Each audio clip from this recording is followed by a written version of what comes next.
Salam, hər vaxtınız xeyir olsun. Demək, belə bir mövzu var. Şagirdlərin çox hissəsi bu hissədə qarışdırır. Ona görə bir dəqiqə ərzində təxmini izah eləmək istəyirəm bu mövzunu sizə. Demək, feili bağlama yaxud da ki, zərf olduğun hardan bilirik? Bilir ki, bu sözlər bir-birinə çox oxşuyur. Eyni sözlərdir, görürsünüz də, eyni sözlərdir. Lakin biz bunları necə fərqləndirək bir-birindən?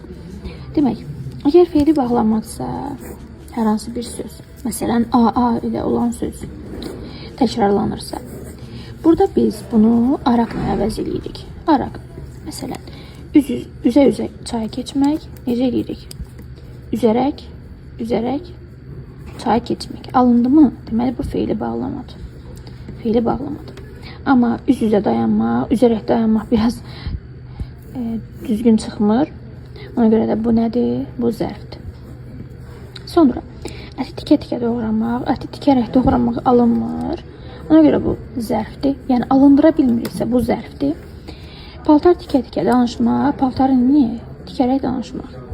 Tikərək danışmaq olduğuna görə bu nə olur? Feili bağlama olur. Feili bağlama olur.